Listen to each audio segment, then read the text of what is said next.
Starting a new chapter that is force या फिर laws of motion. इस chapter के बारे में आपने 9th क्लास में भी थोड़ा बहुत पढ़ा हुआ है, तो हम यहाँ पर थोड़ा सा उसका इंट्रोडक्शन ही करेंगे, रिकैप करेंगे। तो फोर्स डिफाइन करते हैं। Force is an agency that changes state of rest, uniform motion और डायरेक्शन ऑफ मोशन। यानी बॉडी रेस्ट पर है तो ये उसे मोशन में ले आएगी, मोशन में है तो उसकी स्पीड चेंज कर देगी, और अगर वो स्ट्रेट लाइन पाथ में जा रही है तो उसकी डायरेक्शन चेंज करेगी। अब फोर्स डिपेंड करता है इनर्शिया पे, यानी कि इनफैक्ट डिफाइन करता है इनर्शिया को। सो इनर्शिया क्या है? Inertia is the tendency of a body to maintain its state of rest और of uniform motion in a straight line. यानी हर बॉडी के पास एक टेंडेंसी होती है कि वो अपनी स्टेट को मेंटेन करे। उसकी स्टेट कैसी? अगर वो रेस्ट में है तो रेस्ट में रहना चाहेगी, मोशन में है तो मोशन में रहेगी, और अगर स्ट्रेट लाइन में जा रही है तो वो स्ट्रेट लाइन कंटिन्यू करना चाहेगी, और इसी टेंडेंसी को हम कहते हैं इनर्शिया। इसी के बेसिस पे हमने इनर्शिया को 3 पार्ट्स में डिवाइड कर दिया: inertia of rest, inertia of motion and inertia of direction. तो इनके एग्जाम्पल्स देख लेते हैं, वही आपको क्लियर कर देंगे। इनफैक्ट ये आपने सुने भी होंगे एग्जाम्पल्स। पहला, अगर बस सडनली स्टार्ट करती है तो आपकी बॉडी पीछे की तरफ गिरती है क्योंकि फीट मोशन में आ गए बट आपकी बॉडी अभी भी रेस्ट पे है। बस सडनली रुक जाती है तो आप आगे की तरफ फॉल करते हो। रीज़न, आपकी बॉडी अभी कंटिन्यू है मोशन में लेकिन फीट रेस्ट पर आ गए। सेम ऐसे ही आपकी बॉडी आउटवर्ड फॉल फेस करेगी अगर बस एक कर्व ट्रैक ले ले, क्योंकि आपकी बॉडी चाहती है कंटिन्यू करना स्ट्रेट लाइन ट्रैक में, लेकिन बस ने कर्व मोशन ले लिया, इसीलिए वो आउटवर्ड की तरफ फॉल करना शुरू कर देगी। तो ये तीनों एग्जाम्पल्स जो हैं ये आपको इनर्शिया डिफाइन करते हैं। इसी के साथ हम डिफाइन कर सकते हैं मास। मास क्या होता है? Mass is the amount of matter content in the body and it is the measure of inertia. So ये एक असेंशियल प्रॉपर्टी होती है मास, और हम कहते हैं it's a major of inertia. That means जितना ज़्यादा बॉडी के पास मास होगा उतना ज़्यादा उसकी टेंडेंसी होगी अपनी स्टेट को मेंटेन करने की, यानी उतना ही हमारे लिए डिफ़िकल्ट होगा उसकी स्टेट चेंज करना। तो हम यहाँ तीनों टर्म्स को कोरिलेट कर सकते हैं। देखो, जितना ज़्यादा मास उतना ज़्यादा आपको इनर्शिया, उतनी ज़्यादा टेंडेंसी है बॉडी की अपनी स्टेट मेंटेन करने की।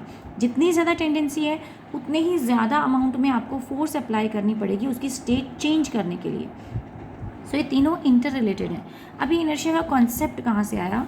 वो गैलीलियो ने एक एक्सपेरिमेंट परफॉर्म किया था जिसमें उन्होंने एक इंक्लाइन लिया और एक बॉल को नीचे रोल डाउन कराया। ही नोटिस कि जब बॉल नीचे आई है तो फिर उसकी स्पीड बढ़ गई, एंड ही ऑल्सो नोटिस कि उसी इंक्लाइन पे जब उन्होंने बॉल को ऊपर भेजा है तो उसकी स्पीड जो है वो घट गई।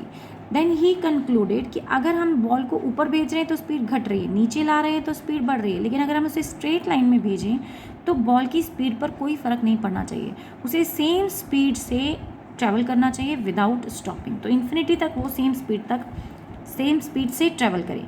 सेम एक्सपेरिमेंट या सिमिलर कंक्लूजन्स उन्होंने एक इंक्लाइन प्लेन के एक्सपेरिमेंट से निकाले, जिसमें उन्होंने एक डबल इंक्लाइन लिया और वहाँ एक सर्टेन हाइट से बॉल को ड्रॉप किया। ही नोटिस्ड कि बॉल सेम हाइट तक सेकेंड इंक्लाइन पे चली जाती है, यानी कि इस इंक्लाइन से नीचे डाला है तो ट्रेवल करके वो दूसरे इंक्लाइन पर सेम हाइट गेन कर लेगी। अब अगर इस इंक्लाइन को अगर हम थोड़ा लोअर कर दें तो ही ऑल्सो सेड कि बॉल को सेम हाइट तक पहुंचने के लिए ज़्यादा लंबा डिस्टेंस कवर करना पड़ा। तो अगर हम फ्लैट कर दें उस सरफेस को तो जो बॉल एक इंक्लाइन से आई है वो सेम हाइट कभी गेन ही नहीं कर पाएगी।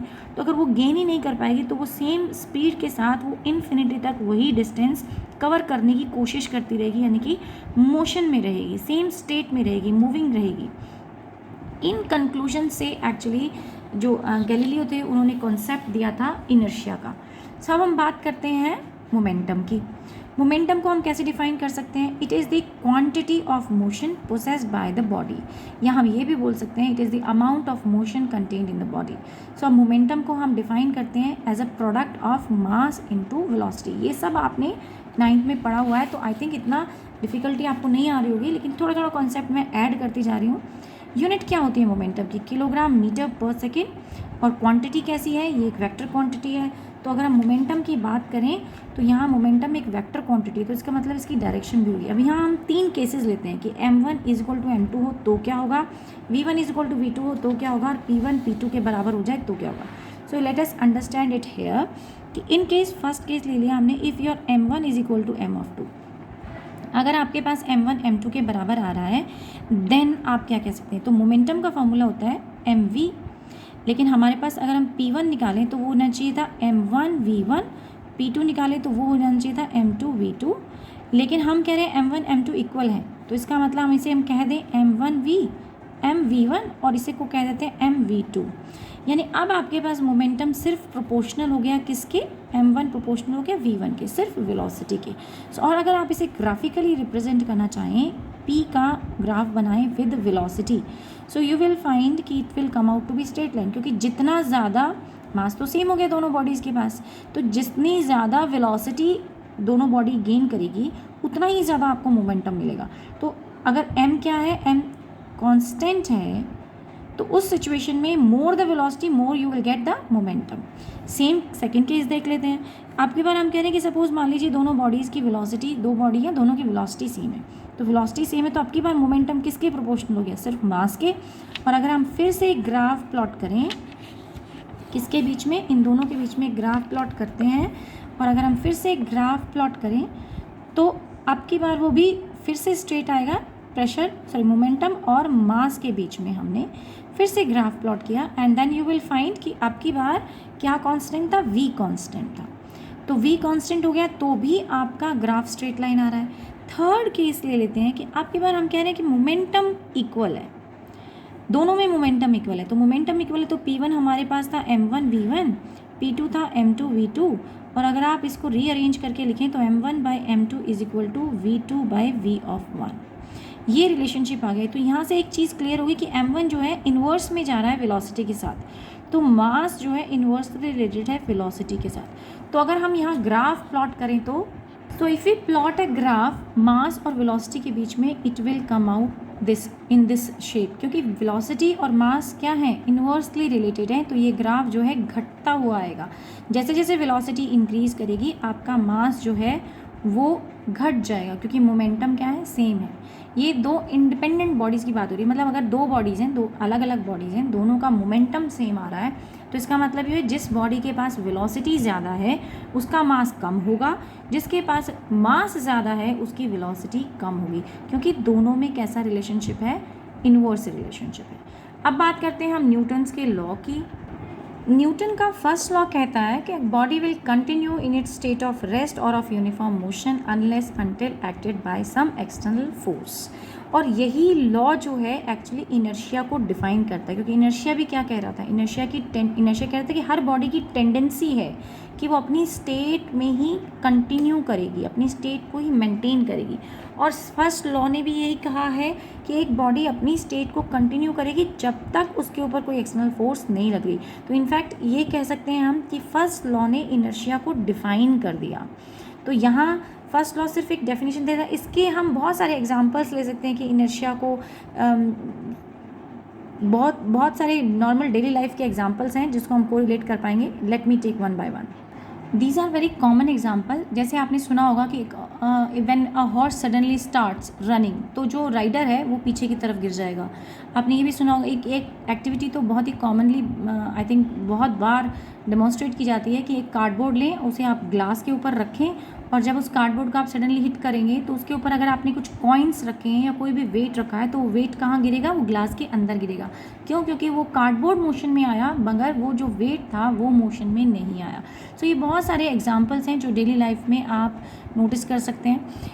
अब मैं बात कर रही हूँ सेकेंड लॉ की, Newton's second law of motion की, क्योंकि हमें ब्रीफ इंट्रोडक्शन लेना था, डिटेल में नहीं जाना है, बहुत सारा है हमारे पास करने के लिए अभी इस चैप्टर में। तो पहले स्टेटमेंट की बात करते हैं। What is the statement for the Newton's second law of motion? It states that the rate of change of momentum is directly proportional to the applied force. That means हम ये कह रहे हैं कि F is directly proportional to dp by d of t। ये इसका statement है, लेकिन बहुत सारे बच्चे जब स्टेटमेंट देते हैं तो बोलते हैं F is equal to ma।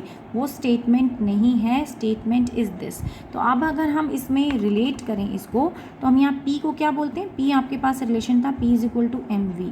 Proportionality symbol हटाएंगे तो आपके पास 1 आएगा एज ए कॉन्स्टेंट। तो हम कह सकते हैं F is equal to d by D T. Constant को मैंने 1 मान लिया है, और एम पी की जगह आपने पुट कर दिया एम वी।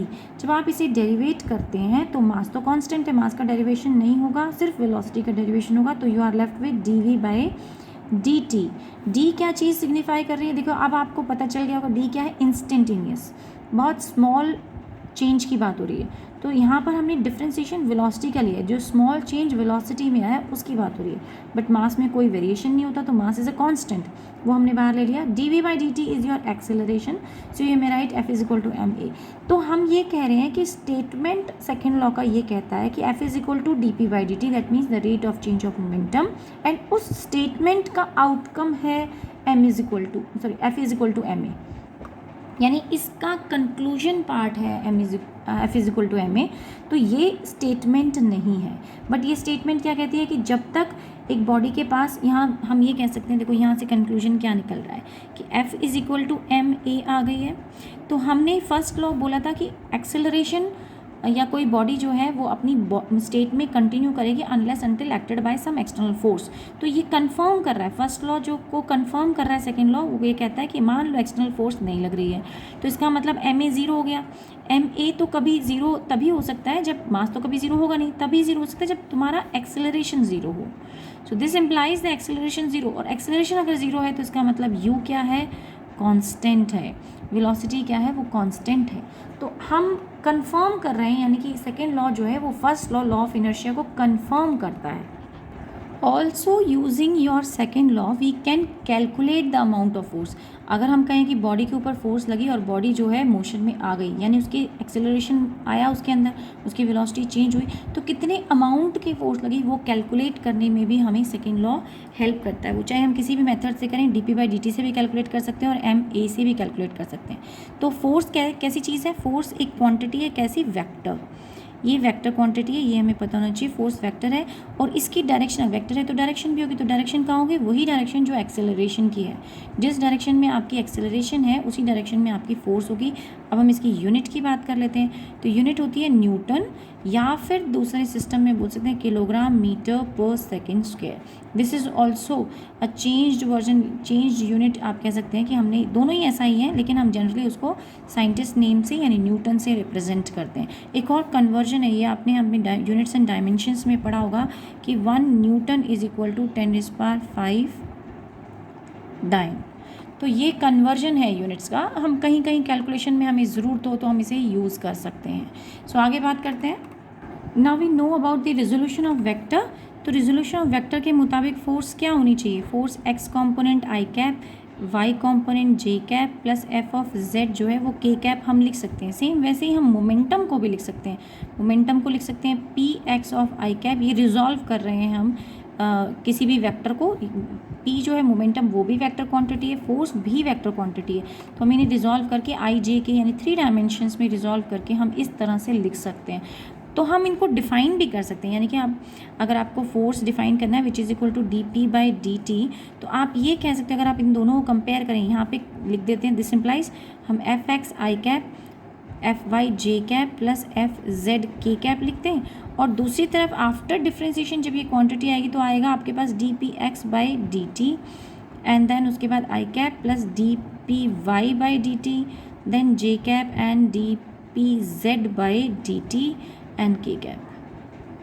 ठीक है, सो हम अगर कंपेयर करें कॉफिशिएंट किसके, आई का आई के साथ, वाई का वाई के साथ, तो आपके पास एफ एक्स आ जाता है dpx/dt, same way F Y आ जाता है dpy/dt। ये हमने सिर्फ कॉफिशिएंट्स बताया क्योंकि कुछ न्यूमेरिकल्स में आपको इनकी ज़रूरत पड़ सकती है, तो आपको ये पता होना चाहिए कि अगर वो एक्स कंपोनेंट की बात कर रहे हैं तो हम मोमेंटम भी एक्स कंपोनेंट का ही लें, अगर वो वाई कंपोनेंट की बात हो रही है तो मोमेंटम भी हम वाई का लें। सेम ऐसे ही आप एक्सेलरेशन के लिए भी कह सकते हैं, तो अगर मुझे एफ ऑफ एक्स चाहिए लेकिन इन टर्म्स ऑफ एक्सेलरेशन चाहिए तो मैं पी की जगह क्या पुट कर सकती हूँ, एम, मास तो सेम ही होता है, लेकिन उस वक्त एक्सेलरेशन क्या होगा, एक्स कंपोनेंट का। सेम ऐसे ही यहाँ पे एक्सेलरेशन मुझे चाहिए तो, और y कंपोनेंट का चाहिए तो हम y कंपोनेंट का लेंगे, एक्सेलरेशन चाहिए और z कंपोनेंट का ये z था, तो हमें mass into acceleration of z component चाहिए। तो डिपेंडिंग अपॉन कौन सा कंपोनेंट मांगा है आप उन्हें अलग अलग पार्ट्स में स्प्लिट कर सकते हैं। Now let us talk about impulse. Now before impulse मैंने एक कॉन्सेप्ट आपको कहा था कि फोर्स जो है यानी सेकेंड लॉ ऑफ मोशन जो है वो इनर्शिया को कंफर्म करता है, तो यहाँ से हम एक इनर्शियल मास भी डिफाइन कर सकते हैं। इनर्शियल मास वो हम कैसे कह सकते हैं, F is equal to M A होता है, तो हमें m चाहिए, inertial mass is m, that is equal to force by a। Inertial mass क्या डिफाइन कर रहा है कि कोई भी बॉडी जो है अपनी स्टेट को कंटिन्यू कर रही है, और उस स्टेट को कंटिन्यू करने में कौन सपोर्ट कर रहा है? उसका मास। उसकी उस स्टेट को कंटिन्यू करने में या मेंटेन करने में उसको सपोर्ट कौन कर रहा है? मास कर रहा है। तो as long as the body will have that mass it will continue to have inertia. तो जब तक मास है वो इनर्शिया है। तो ये मास इसीलिए क्या कहा जा सकता है? इनर्शियल मास कहा जा सकता है। पहले फर्स्ट पेज पे भी मैंने कहा था कि ये सब इंटर रिलेटेड टर्म्स होती हैं। जितना मास उतना ज़्यादा इनर्शिया, जितना ज़्यादा इनर्शिया उतनी ज़्यादा फोर्स। तो ये सारी टर्म्स जो हैं हमें चाहिए to understand this chapter properly. अब मैं इम्पल्स का टॉपिक अभी नहीं ले रही हूँ, बट मैं न्यूमेरिकल ले लेती हूँ फोर्स पर base 2। A force of 50 newton is incline to a vertical at an angle of 30 degree. So यानी वर्टिकल डायरेक्शन ये है और उससे आपने फोर्स को 30 डिग्री पे इंक्लाइन कर दिया है। So what they are asking, find the acceleration it produces in the body of mass 2 kg। तो मास भी आपको गिवन है 2 kg and it's which moves in the horizontal direction. Okay, fine. So find the acceleration it produces in a body of mass 2 kg which moves in horizontal direction. Body horizontal direction में जा रही है और उस body का मास दिया हुआ है आपको 2 kg, और आपसे कहा गया है कि कितनी उस पर जो एक्सेलरेशन क्रिएट होगा वो हमें फाइंड करना है। तो फोर्स का फॉर्मूला होता है m/a। तो इसका मतलब हमें a निकालना है, दैट इज़ F/m। लेकिन F उन्होंने दिया तो है 50 न्यूटन, बट वो 30 डिग्री विद द वर्टिकल दिया है। तो हमें वो कंपोनेंट फोर्स का चाहिए जो इस डायरेक्शन में हो, हॉरिजॉन्टल डायरेक्शन में हो। तो हम इसे 2 कंपोनेंट्स में स्प्लिट करते हैं। जिस साइड एंगल होता है उस साइड वाला कंपोनेंट होता है कॉस। तो ये हो गया कॉस ऑफ 30, और इस तरफ वाला कंपोनेंट हो गया F sin ऑफ 30। बट हमें वो कंपोनेंट चाहिए जो हॉरिजॉन्टल डायरेक्शन में हो। तो वो कंपोनेंट है आपके पास F sin ऑफ 30। तो अब यहाँ पर F की जगह आप पुट करेंगे F sin 30, और मास तो हमारे पास था ही, तो दोनों की वैल्यूज़ पुट कर देते हैं। That is 50 sin 30, that is 1/2, and mass आपको दिया है 2। सो जब आप सॉल्व आउट करेंगे that is 12.5 metre per second square. So acceleration हमें फाइंड करना था and we have calculated the acceleration. ये ध्यान रखें कि कभी भी जब एक एंगल पे फोर्स दी जाती है तो उसको आप सबसे पहला काम होता है उसको स्प्लिट कर देना, उसको कंपोनेंट्स में डिवाइड कर देना। अभी इस चैप्टर में मैंने पहला स्प्लिटिंग किया है, लेकिन इस चैप्टर में हमने बहुत जगह ये काम करना है कि कैसे कंपोनेंट्स में डिवाइड होगा और फिर किस डायरेक्शन में हमें फोर्स लगानी है। तो ये सिंपलेस्ट क्वेश्चन था। अब आप एक क्वेश्चन और देख लीजिए। A stone of mass 5 kg falls from the top of the cliff 50 metre height. तो टॉप ऑफ द क्लिफ जो है वो हाइट आपको दी हुई है 50 मीटर, वहाँ से वो गिर रहा है और and buries 1 metre in sand, और ये सैंड में 1 मीटर तक चला जाएगा। Find the average resistance offered by the sand and the time it takes to penetrate. Now this is not a simple one, ये थोड़ा सा ट्विस्टेड है। ट्विस्टेड तो नहीं है बल्कि थोड़ा कैलकुलेशन है इसमें। तो सबसे पहले हम बात करते हैं, जब आपने स्टोन को ऊपर से फेंका तो इनिशियली उसकी वेलोसिटी ड्रॉप किया, इनिशियली उसकी वेलोसिटी क्या थी? 0। उसने बोला थ्रो नहीं किया है, फॉल किया है। It falls from the top of the Cliff, तो इनिशियल वेलोसिटी होगी 0, लेकिन फाइनल कुछ वेलोसिटी होगी। तो हम फॉर्मूला निकालते हैं v² minus u² is equal to 2as। So यहाँ u 0 है तो v² बच गया, that is equal to 2g, और आपके पास s डिस्टेंस दे रखा है, कितना मीटर आया नीचे क्लिफ का? 50, यस। तो 50 मीटर। तो आप यहाँ से v की वैल्यू निकाल सकते हैं। मैं v² में ही छोड़ रही हूँ, may be will need it in the same way, बाद में हमें ज़रूरत पड़ जाए तो 2 × g × 50 की फॉर्म में ही हमने v² में ही छोड़ दिया। नाउ जब ये सैंड तक पहुँचा होगा तब इसकी कोई फाइनल वेलोसिटी होगी, और वो वेलोसिटी थी ये वाली, जिस वेलोसिटी से नीचे पहुंचा है। तो इसने सैंड के अंदर एंटर किया विद दिस वेलोसिटी, लेकिन अंदर जाके ये सैंड में, सपोज इतना पोर्शन इसने सैंड में कवर किया है, तो अंदर जाके ये कितना डिस्टेंस बोला इसने? 1 मीटर डिस्टेंस सैंड में कवर किया, और ऊपर अंदर जाके क्या हो गया होगा? फाइनली ये रेस्ट पर हो गया। तो फाइनल वेलोसिटी रेस्ट पे हो गई होगी, बट इस वक्त जो यहाँ u' थी वो थी ये वाली वेलोसिटी, जिस वेलोसिटी से इसने ग्राउंड को हिट किया। तो मैं v' बोल देती हूँ उसको, कि इनिशियल u' हो गई v और फाइनल वेलोसिटी v' हो गई 0। तो फाइनली वो रुक जाएगी। तो अब हम फिर से यही फॉर्मूला हमारा लगेंगे ऑन ग्राउंड। ग्राउंड में क्या हुआ? ग्राउंड पे क्या हुआ है? आपकी फाइनल वेलोसिटी 0 हो गई, 0² माइनस इनिशियल वेलोसिटी ये थी, तो v²। अब मुझे कैलकुलेशन नहीं करनी पड़ेगी, मुझे 2g × 50 एज इट इज़, यहाँ पे 100g भी लिख सकते थे, लिख दिया हमने, and that is equal to your जो आपका डिस्टेंस आया वो कितना हुआ? 2as। तो 2a एक्सेलरेशन निकालना है, हमें मालूम नहीं, यहाँ इक्वेशन से निकल आएगा। डिस्टेंस हमें पता है 1 मीटर, सो यहाँ से आप एक्सेलरेशन कैलकुलेट कर सकते हो, which will come out to be -490 metre per second square. So यहाँ हमारे पास एक्सेलरेशन भी आ गया। अब आपको बोला क्या है, फोर्स निकालते हैं हम यहाँ से m इंटू ए। वो कहता है कि find the average resistance offered by the sand and the time it takes to penetrate. तो कोई ना कोई जब उस सैंड में एंटर किया होगा तो उसके ऊपर एक अपोजिंग फोर्स लगी, तभी तो वो रुका। तो जो फोर्स लगी उसी को यहाँ रेसिस्टेंस कहा जा रहा है। तो वो फोर्स हमें निकालनी है। एक्सेलरेशन आप निकाल चुके हो, मास उसका गिवन है, तो आप सीधा सीधा वैल्यू पुट कीजिए 5 × 490 विद माइनस सिंबल आ रहा है, तो रिटार्डिंग फोर्स है, तो हम यहाँ पे ये लगाएंगे minus symbol, and that your answer will come out to be 2450 N। Minus symbol सिर्फ ये दिखा रहा है कि ये अपोजिंग फोर्स थी, यानी रेसिस्टेंस था, अपोजिशन था, इसीलिए माइनस सिंबल आ रहा है। अदरवाइज आप माइनस ना भी लगाएं तो चलेगा, क्योंकि मैग्नीट्यूड मांगता है, तो 2450 is the answer. But in vector form में आप बता सकते हो कि रिटार्डिंग है, अपोजिंग फोर्स है, तो ये माइनस सिंबल लग रहा। अब निकालते हैं टाइम, पूछा है उसने कितने टाइम में जाकर वो रुका। तो टाइम तो हम v = u + at वाला फॉर्मूला लगा देते हैं। तो यहाँ से आप t निकालेंगे तो v - u/a। तो v तो फाइनली क्या हो गई थी 0, a आप कैलकुलेट कर चुके हो, ये आ रहा था आपके पास फाइनल u जो था ये वाला वेलोसिटी, तो वो है आपके 2g50, वो यहाँ पे आप लगाएंगे। ये u कौन सा है भाई, देखो ये वाला u ये है, दिस वन, जब वो ग्राउंड पे था तब, तो ग्राउंड पे जब उसकी वेलोसिटी थी इनिशियली वो ये थी, इसी को मैं u डैश बोल रही हूँ। तो यहाँ पर भी क्या करते हैं, यहाँ पे v डैश और u डैश लिख देते हैं। तो v डैश क्या था, 0 था, फाइनली रेस्ट पे आ गई थी, और इनिशियल u डैश क्या था, वो ये था। तो ये यहाँ पे आपने पुट किया, लेकिन अब की बार हमें अंडर रूट में चाहिए होगा ये 2g50 and then divided by a जो आपने कैलकुलेट किया है, विच इज़ 2450। तो आप तो फोर्स है, सो 490, दिस इज फोर्स, ये चाहिए हमें एक्सेलरेशन। सो 490 हमने यहाँ पे प्लेस किया, and when you simplify this your time will come out to be 0.064 second. So this is the final answer.